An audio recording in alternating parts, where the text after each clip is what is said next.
On the 30th of May, 1967, the Republic of Biafra was born. Or should I say it was rebirthed, okay? Because that was not the first time it existed. That was not the beginning of that word or that name, Biafra, okay? 1967 was actually the rebirth. Now, let's proceed. Ojukwu, Odumegwu Ojukwu called the Eastern Elders. He called the Eastern Elders, okay, known as the Eastern Elders Consultative Forum. He called them to rely on their wisdom, on their direction, on their advice, on their counsel. Okay, that is where the Igbo democratic spirit came into play.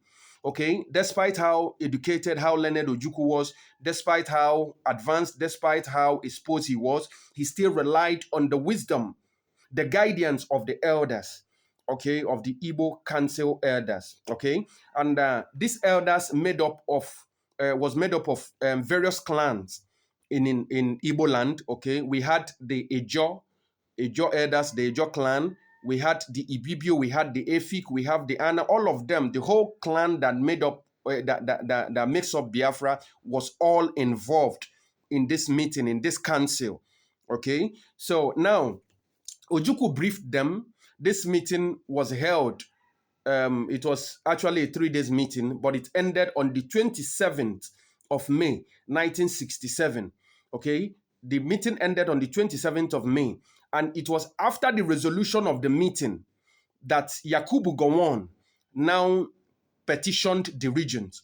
He now partitioned it. The regions were now divided. It was after the resolution of this meeting by the Eastern elders. Then Gowon went ahead to partition the regions, okay, on that same 27th. Okay, these were some of the things that happened that day, okay. Now, Ojukwu briefed the elders on how far he has gone, okay. Also, the Eburi Accord that was reneged by Gowon, okay. He briefed them on the effort he has made to bring about peace, to see that the people of the Eastern region stop being killed, but yet to no avail, okay? So he briefed them on all these things, okay? And the elders made their resolution. So they now urged Ojukwu, they now asked Ojukwu to declare the independence of a new state, okay? He should declare the independence of the Eastern state, okay? That was what played, okay? So the elders were the ones who asked Ojukwu to do so. The idea of seceding or declaring Biafra or declaring a new state in Nigeria was not the concept or the idea of Ojukwu.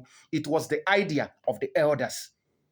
That the elders, don't forget, it comprised of all the clans in the East. They were all represented. Okay, it was their idea. They asked Ojukwu to do so. And Ojukwu could not do otherwise because it was democracy. And that was the decision of the people. So that was why the war actually lasted for 3 years. Because the people were the one who chose to defend themselves. It was not Ojukwu declaring or deciding to secede. It was the people's decision. That was why they actually stood and fought that war for 3 years. So for those of you who said Ojukwu declared Biafra, this, that, it was not the idea or the concept of Ojukwu. It was the idea of the elders. Now, Ojukwu was addressed as a weak head of state. So many accounts addressed him as a weak head of state. Why was he addressed as a weak head of state? It was because the resolution that was made on 27th, Ojukwu did not declare Biafra on 27th, even after the people told him to declare. And now Ojukwu asked the council, this new nation that is being born today on the 27th as a result of their resolution, what shall we call this new nation? Ojukwu was entitled to or in position to say, okay, this new nation will be called Igbo nation. It will be called this, it will be called that. But he still relied on the elders. So one of the men who happens to be an Ejo man, his name is Frank Opigo. He now told Ojukwu, we are called, we used to be called Biafra. He is the one that told Ojukwu, we are called Biafra. We used to be called Biafra because the man was a school headmaster. Okay, so he knew better and he was advanced, he was old. Okay, and he was also a teacher. So he knew, and perhaps he was born in the era when the regions were called Biafra, both Ishekiri, both Ejo Aziz, both Ibibio Aziz, Efik Aziz, and all that, they were all called Biafra. And all these things were contained in the document that were signed by our kings, like the lives of King Jaja of Opobo, King Koko Nengi, the other ones, and so all those paramount kings that ruled during that era, the document they signed bears Bight of Biafra. So that means we were all called Biafrans. And this man, Franco Pigo, and a German attested to that. So Ojukwu had no choice than to adopt their motion.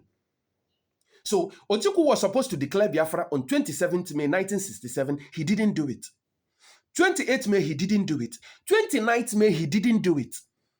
So the elders have to persuade him, threaten him that if he doesn't declare, then they will get somebody to do the declaration. That was why on the 30th of May, Ojukwu now declared the birth or the rebirth of a new state called Biafra. Don't forget that I am saying rebirth because it was already existing. But because of the creation of Nigeria in 1914, that name went into extinction.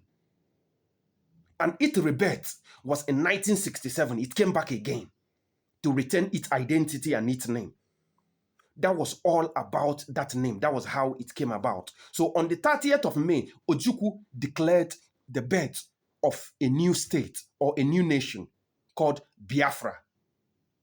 So that was all about it. Now, before I go, because I'll bring you the part 2 of this video, I'll continue with this video on the 1st of June. Okay. Now, some of the things, okay, the last pogrom in Nigeria, the last killings of the Igbos, the second to the last killing of the Igbos. Okay. Now, when the Igbos were killed, those who managed to survive and run back to the eastern Nigeria for safety. Now, Ojukwu got cars. He got cars. The northerners in eastern Nigeria, Ojukwu boarded them in that car. Ojukwu carried them. Ojukwu made sure they fit into that car. He guided them with security for them to go to the north. The northerners in eastern Nigeria, why the Igbos were killed in the eastern Nigeria, Ojukwu carried the northerners in eastern Nigeria, boarded them in a car, escorted them to leave to northern Nigeria. So they were not touched. No single one of them was harmed.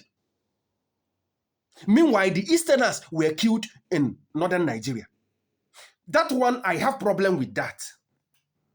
This particular one, I have problem with it because it is against the law of natural justice. I have problem with this one. Because you cannot be killing my people somewhere and your people are still here and I leave them. I have problem with this particular one. I have problem with it.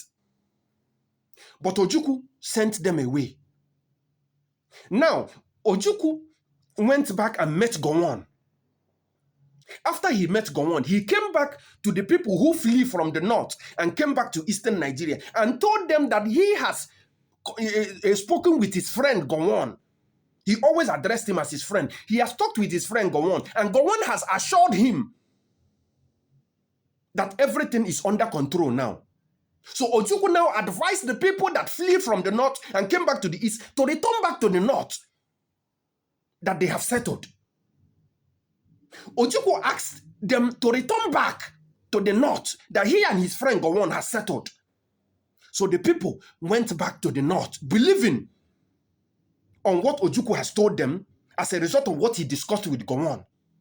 The people now met the highest pogrom ever. They now met the highest killing ever. Why is it that Gowon always reneges on agreement? Why is it that Gowon don't always speak truth? Why is it that Gowon don't keep to agreement? Why is it so?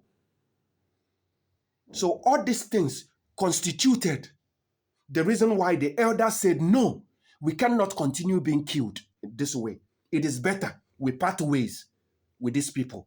Let our life remain. Then they now asked Ojukwu to declare Biafra. That was how Biafra was birthed. That was how Biafra was born. I'll continue with this topic.